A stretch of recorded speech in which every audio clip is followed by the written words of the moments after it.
You are now listening to the Q&E Podcast. Is this what you want? Huh? Is this what you want? Well, come and get it, goddammit! What's up, everybody? You're listening to the Q&E Podcast, and you're here with your boy Q Hicks right now. And I got Edgar on the other line. Edgar, tell the people what's good. What's up, everybody? Welcome to another episode of the Q&E Podcast. Today, we are reviewing the Suicide Squad. This is the second rendition of the original one that came out in 2016, I believe. James Gunn is the director of this one, though, so we got a totally different feel. We got Idris Elba instead of Will Smith. We got John Cena in this one. We still got Viola Davis playing her character. So this was a different feel than the first one, but you could tell it's derived from the first one. Yeah, and I fucked with this version. I just watched Suicide Squad, the first Suicide Squad yesterday, and I don't think it's as bad as people made it out to be. I don't know if I watched it, if I'm saying that because I watched it after I watched this or what, but these were on the same level. The first one was still like slightly worse to me, but it wasn't like too much of an upgrade in my opinion. I probably would give the first one like a 5.5, 6, but I will probably get this one like a 6.5, 7. Like I didn't see that big of a jump. I think they put more money in it, way more explosion, way more destruction. But when it comes to plot, the characters, it just really didn't hit for me like I thought it would. Yeah, I agree. I seen that the budget was 185 mil for this one. I don't remember what the budget was for the first one, but like you said, you could tell a lot more CGI was put into this one.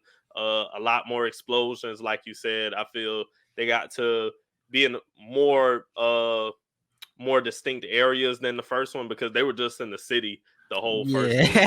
As opposed to this one, they were in like multiple locations throughout the whole thing. And that's one thing I fucked with about the movie, the way they were like going to certain places and like the mission would end up like coming up in smoke or coming up in fire, like Captain Nierheim or some shit like that. I fucked with how they were moving because they were going to so many different locations and helped you keep track. Like you said in the first one, we didn't need all of that. But in the second one, like we needed to know what they was doing because at first it looked like they was on the mission to go to Nierheim and then they going off track because they got to save Harley Quinn. So it helped you keep up with what they were doing, bro, because it was just so much that was going on that they had to do. So I definitely fuck with that shit, bro. But what were your expectations coming into the film? Did you expect something like significantly better than the first one? Because this is James Gunn, who is the director of the Suicide Squad series, and not Suicide Squad, but the Guardians of the Galaxy series. So obviously both of those movies were fantastic. So we expected the same type of feel coming into it. So did he reach your expectations? Yes and no. He did. He reached some expectations because this one to me was better than the first one. So I was hoping for that. He did hit that mark. And was your bar low for this? Was it still low? It was, okay. Yeah, it was still low because with DC, I don't know. They just can't hit the same as Marvel movies. I don't know what it is. It's just even when you keep comparing them, that's what takes away the joy, bro. You keep comparing them bitches. I don't know, bro. It's just even when I don't try to, they just fail. Like they just fail. It's like you told me yourself. You said Harley Quinn, Birds of Prey. That movie was terrible. Oh yeah, Wonder Woman 1984 was terrible. The first not Dawn of Justice, but the first Justice League movie. Everybody had their critiques about that, and then when they remade it, the director's cut, everybody was like, "Okay, this one is better. It's long. It's so much longer, but it's better." You know, so it's like DC has a lot of moments where they either just completely miss or they miss the first time and they do better the second time. And with Marvel, you don't see that. Marvel usually hits the first time. If they don't hit the first time and it's going to be a series, they make sure they hit every single time after that. With Captain America, for example, everyone can agree that the first Captain America was the worst. But then you follow up with Winter Soldier, which is, in a lot of people's opinions, one of the best Marvel movies ever. And then you got Civil War. It's like they know how to keep the ball rolling if they don't start off well. With DC, this was a good turning point for them because the first one was just terrible to me. But this Suicide Squad, I felt the comedy was a little bit better than the first one. The action was a lot better. They were a lot more straight to the point than the first one. The first one was just so drug out, especially with a lot of slow-mo moments they had. So this one just stood out a lot more.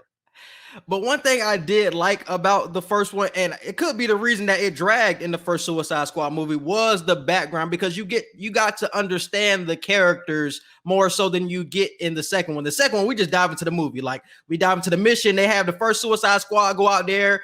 They're like the distraction while the other Suicide Squad ends up going on. Like, we just dive right into it. We really don't know Bloodsport. We know that his daughter is involved. You know what I'm saying? That she's being used as bait, but we don't know Peacemaker. We don't know the Polka Dot Man. We had some background on like the Rat Girl. So we had the certain scenes, but they weren't as long and drug out.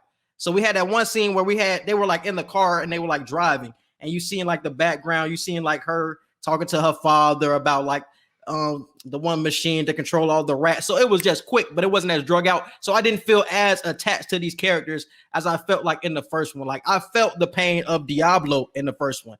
Like, I felt the pain of somebody like a Will Smith who ended up going through, you know what I'm saying, losing his kid and trying to get that feeling back, and he just couldn't. Like, I felt the characters way more than what I did in the second one. But that could be the reason why it drug out and why a lot of people didn't like this shit. So That's why I said it's kind of different for me, being that I watched the second one first before I watched the first one. And so it's like I have a different perspective than a lot of people, because a lot of people say this is just way better, and I don't get that same feeling. Yeah, I wouldn't say it's way better. I just feel like they did a way better job. Plus, different director, James Gunn, like we just said, we know his track record with Guardians of the Galaxy, and he brought that element to this movie. So I do like that aspect of it. I love the way they did like a twist with Peacemaker at the end. Fact, that was good. That was good. That was good. It wasn't a cliche, everybody sticking together the entire movie. Like, no, like you get one of the people in the Suicide Squad that turn and decide to, actually you got two of them, because I don't remember Pete Davidson. I don't remember his character's name, but the Distraction Suicide Squad team, he turned on them. So I'm like, oh shit, like you got people turning on each other in this one, as opposed to the first one where nobody liked each other at first, and then as the movie goes on, everybody starts liking each other and they're working together in the end. Even though they all get separated and still go back to jail, it's like, okay, we have a common ground. In this one, James Gunn said, no, we're going to completely flip it. We're going to make Peacemaker, we're going to make him the villain in the end. And I think he's getting his own movie after this, right? Yeah. He's getting his own series. They're making a whole nother Peacemaker series. Like, I really don't know too much about his character, but he does have a show coming up on HBO Max in the near future, because we seen in the post-credit scene that a couple of agents that was in the Task Force X program were talking about he has to save the world or some shit. So I feel like he was somebody coming into like the mission that was being talked to differently than the rest of the group. I feel like everybody else was like brought together because they were in jail, so they had to get brought together. But he was somebody they spoke to, and he was like, hey, we need you to destroy the files. We're going to tell everybody else to do this, but we need you to do this. So I feel like coming into it, he already knew that he had a different mission than everybody else. But Flag was the only person to say, hey, like, what you doing? Like, hey, like, no, that's not right. So Flag was like the only upstanding dude that probably would have said something in that situation. But coming into it, I think he had a different mission. So he was just like, yeah, I know what I came to do. Everybody else, y'all here on some bullshit, but I'm here to really do the job, to really save the day. And how did you feel about Flag? Because before we started, I remember you said he pissed you off in the first one. So did you feel any different about him in the second one? Flag is cool in this one. In the first one, he was getting on my nerves because he was messing with the main villain, and you can see how it was tugging at him because he was fucking with June, and you can see like the attachment that he had to her. But it's like, my nigga, like, she a whole ass witch. And in the first movie, I didn't understand why he was fucking with her for so long anyway, knowing that she can switch at any time to become Enchantress. Like, why are you fucking with somebody you don't know what you're gonna get? This bitch can turn into a witch at night, but you're gonna be cool with that. You're gonna just point a gun at her and think everything gonna be fine. Like, I didn't understand his character for real. Like, I understood the attachment and what they were trying to go for in the first one, but he just got on my nerves because even when they completed the mission, quote unquote, in the first one, it was like, we still got to do this for Flag because this is his girl and this, that, the third. It's like, man, fuck that nigga Flag in the first one. You're the reason why we in this shit, nigga. We should be free, but we gotta say this nigga Flag girl and all that bullshit. So he just caused extra stress on the rest of the Suicide Squad group when it was so unnecessary, because that's your problem. Like, we did our job and you're just adding on to it. You know, nigga. So that's why I didn't fuck with him. But in this one, he was cool because he was more so just like a tag along. He was just the leader, what he was supposed to be. You know what I'm saying? Like, he was still cool. And I fuck with how his his principle of trying to be an upstanding military person and trying to get the truth out ended up, you know what I'm saying, had to have that battle, because there's so much bullshit that comes out where it's like, man, do I let that shit slide under the rug and destroy it, or do I actually let the people know what's going on? So we see in that battle mid-movie, like, who was going to win for real and who really wanted more. So we see that Peacemaker ended up winning, but I like that battle because that goes down a lot in America, bro. And how did you feel with Viola Davis's character? Because I thought she was dead when they knocked her out. I thought they knocked her out to where it's like, oh shit, like did they just kill her? So I don't know how that's gonna go. Okay. Do you feel like first off, do you feel like a third Suicide Squad will be made based off of how this one ended, and since they're making a Peacemaker series? Because if they do, I feel like I don't know. I feel like she's gonna come back even more evil than what she already is. Because you see in this one, she was already ruthless in the first one, but with this one, she was like real deal threatening Bloodsport. Bro, yeah, like, for real. I'm gonna put her in a jail where she might get killed or she might get raped, taken advantage of, and all. And everybody looking at her like, are you really gonna do that to his daughter? like, and she was looking like, y'all don't know half of the shit I'll do. And I'm like, bro, what? Viola Davis is the fucking GOAT, bro. She's the fucking GOAT. But I think the Task Force X has been taken over by the two that we see in the post-credit scene. I think that's who took over it. So I don't know where she went. I don't know where the Viola Davis character went. I don't know if in the office. Because she woke up and she had that ice bag on her head and she was just in the office. Oh, okay. So, yeah, I don't know. Because I'm thinking that the two that showed up at the post-credit scene were like the leaders now. Like, we run this shit. And it's an underground organization. So it's like a lot of shit can go down that the real government doesn't give a fuck about. So if everybody in the organization is like, okay, these two people are the leaders, Amanda Waller, you got to get pushed to the side. It's like, you just got to rock with that. Like, we don't really have to listen to you because we don't have any orders to, because this is underground. Like, we run this shit. So if we don't want you to be our leader, we can have these two people be our leaders and not just one person. So I think she will still be around, but she won't be calling shots and making demands like she was in the first one. And that's why I don't think there will be a third one. First off, I don't think there will be a third one because the box office was so terrible for this one.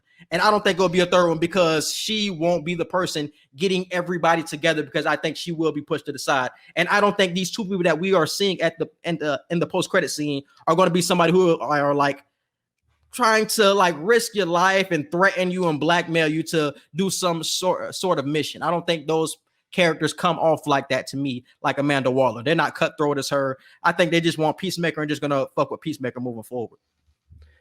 So, and speaking of the box office real quick, I know the box office numbers were terrible because those are the people who actually go to the movies, but how do you have HBO numbers up right now? Like, are the HBO numbers good? Because if the box office was terrible, that must mean more people stayed home and watched it on HBO Max. Oh, it's likely. They're not having the same problems that people with Disney have had recently. Like, we know, what's her name? Scarlett Johansson and a couple of other Disney stars. They're suing their companies because they're not getting the money from Disney Plus like how these people are from HBO Max. So if the numbers from HBO Max are good, but the box office was terrible, they still might have room to make a third one. So, yeah, I don't have the HBO numbers, but they still say, like, compared to other movies that have dropped on HBO Max and Disney Plus, like, they said this is even lower than, like, a Mortal Kombat that came out. They said this was 20% lower and was viewed in 20% fewer households on opening weekend. So it's still, even on HBO Max, it wasn't highly anticipated, because what you've seen with the first one, a lot of people didn't want to go back to a second one, even with a new director. A lot of people were really highly anticipating this film. So I think with time, this film will get, I think it's already getting good reviews, but people will warm up to it moving forward more so than looking at it right now. I think people will warm up to it. And if they consider a Suicide Squad 2 in this case, they would think about it moving forward. But at this moment, I don't think it's in the works. I think they're just going to move forward with the Peacemaker.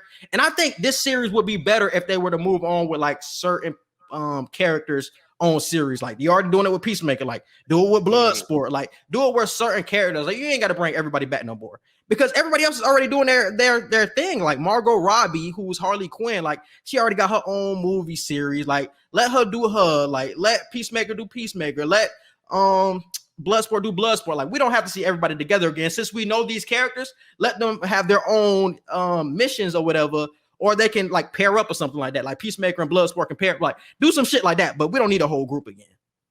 Because I didn't like the fact Harley Quinn is one of my favorite characters when it comes to DC.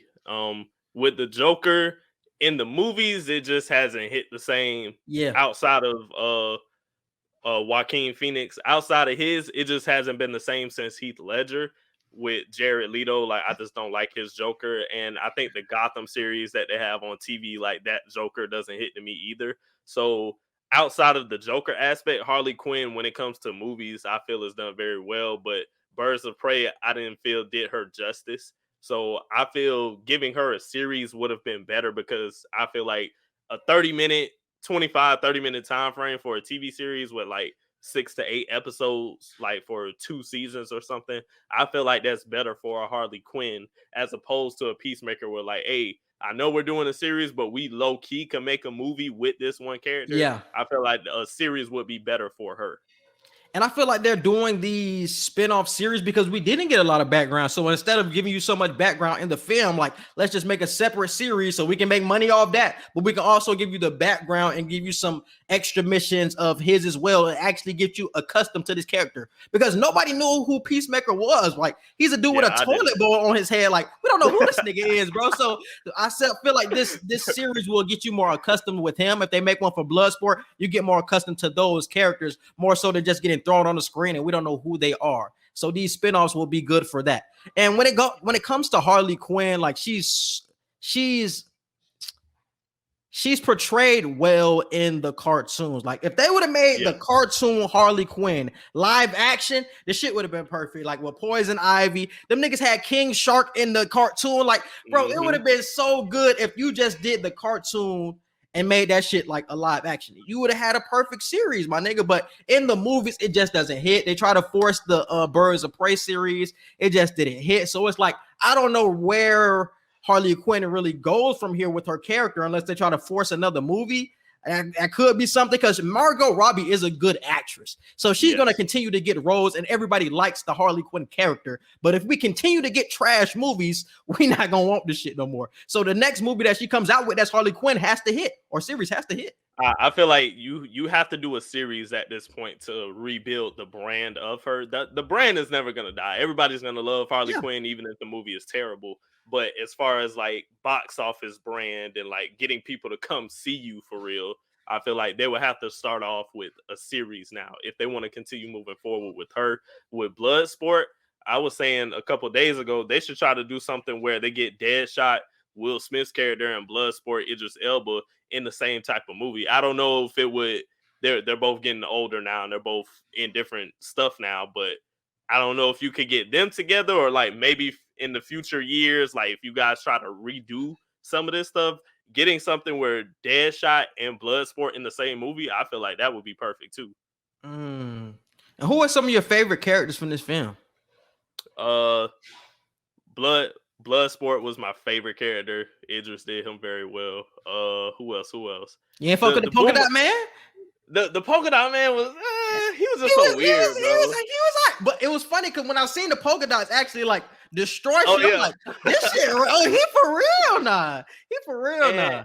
I didn't like the way they killed his character off. Like they pissed me off the way they killed But he wanted to die though. That's what made it funny. He wanted to die. Yeah, they should have gave him a more noble death though. Like it was like a oh shit, you weren't paying attention and you got killed type of situation. Yeah, like, I didn't like that. Harley, of course, I say Bloodsport, Harley.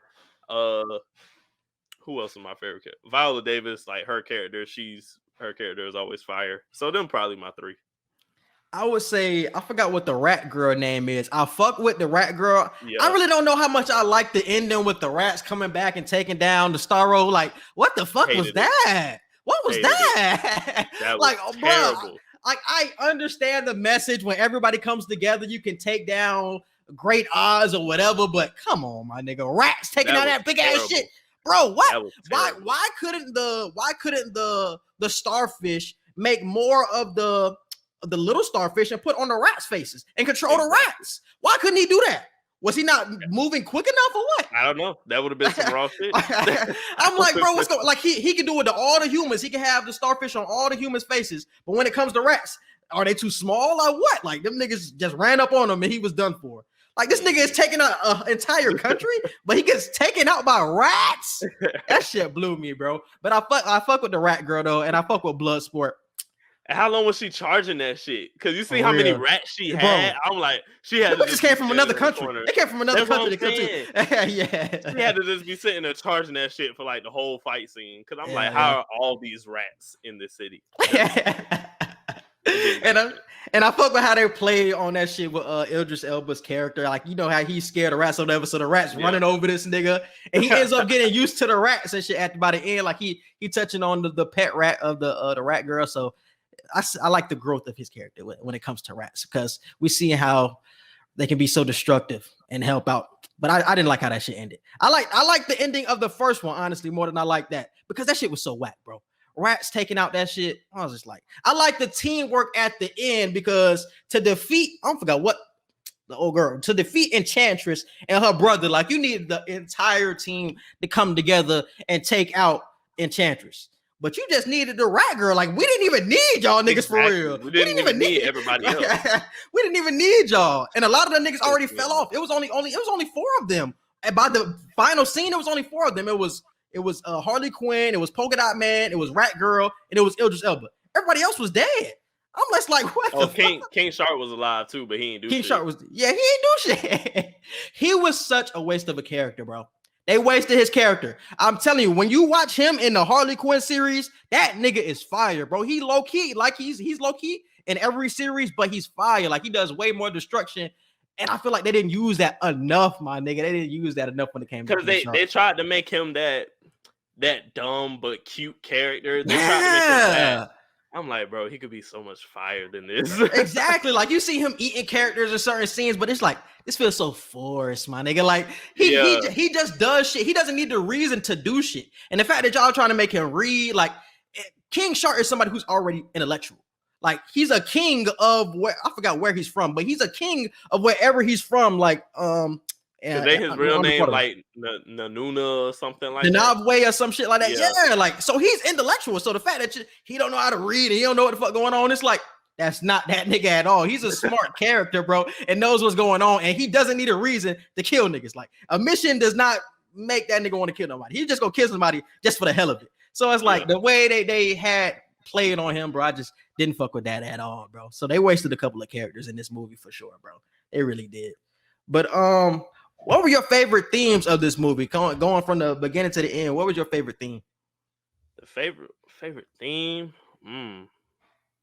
I would go back to what you were saying with Peacemaker and Colonel Flag when they had their battle of, it's like, hey, do we tell the world this information or Peacemaker? I understood where Peacemaker was coming from. Is like, no, the world isn't ready for this type of information, but I don't know. That was a situation where I'm like, what is the world really ready for? I guess that could be a theme. So. Because if the world found out what the fuck was going on with that starfish and how he's been holed up for however many years, like, bro, we flipping the fuck out. And once we realized this nigga was taking over a country with all the starfish face niggas. And the U.S. government is the reason why he's in Mexico or wherever they was. Yeah. Bro, it will be mayhem, my nigga. It will be mayhem. So I understand it from both sides, and that's why you have such a back and forth when it comes to that. When it comes to that theme, because it's like it's pros and cons to each one. It's like I understand you want the truth out there, but damn, are niggas ready for the truth? It's like we never know, my nigga. So it's better that sometimes ignorance is really bliss, because the government does not tell us everything. We know that the government doesn't tell us everything, but is that a good thing that they don't? Because if we were to know everything, we would be scared shitless and we would try to flee somewhere else and be away from America or whatever, some shit like that. So, because it might be bombings or some shit that's coming to the U.S. and sometime soon. Like, you don't know what's going on with the government. So sometimes you just gotta let them niggas do them.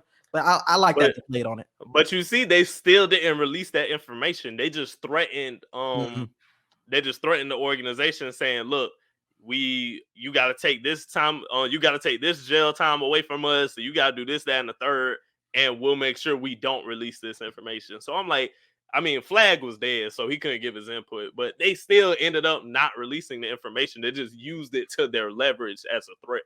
Yeah. So Flag died for no reason. Basically. He died because his shit still ended up. But he's somebody from the military who fights for his country. But I feel like but this was more so fighting for your country versus like fighting for the government. He fought for his country. He wanted his country to know the truth. And while Peacemaker was fighting for the government and to keep everything else secret. So that was really the back and forth. He was fighting to get the truth out. So I fuck with Flag, bro. This one, he was a stand-up dude. Is that really peace at that point? That's what he said. Peace. That's what he said. That's what Flag said. It's the difference between peace and just not knowing shit. Like, it's a complete difference with that. My nigga, Peacemaker said it's all the same to me. As long as niggas don't know, my nigga, ignorance is bliss at this point. Hey, when he said it's my job to keep peace, even if I have to kill women, children, and I'm like, oh my god, yeah. That's why I'm interested in seeing the series, because if he kills children or that shit, like that's usually code. Don't kill women and children. But if you doing that, my nigga, like, what type of nigga are you, my nigga? I want to get more background on him. I want to hear his origin story to how he got like that, because I've never heard of the Peacemaker character before this movie. So because I don't even think we got a little bit of background with him. Like we just dove in. Like I think with Bloodsport, with Rat Girl, and with my boy Polka Dot Man, because his mom was always showing up throughout the film. Those were the only few characters that we really got background with. Like everybody else was just like, all right, y'all out there, y'all throwing out there, and we just going on with it. But yeah, that's why they're making this series, because just to give us that background to see what the fuck that nigga really about. Because he a wild ass nigga for sure, bro. And what else, bro? What else I want to talk about? What do you expect next in DC after this film? After this film, honestly, this is just my imagination because the video game was so cool. What if they did a DC versus Mortal Kombat? What if they tried to build on that over the next few years? I feel like that would be some shit that could really save DC, because on PS3, when we had the DC versus Mortal Kombat, that game was fire. Like, it was just a situation where it was kind of the Mortal Kombat series, but DC characters were being thrown into it and everything. Like, that shit would be fire, bro. So just imagine like these type of characters going up against Mortal Kombat type of characters in that setting.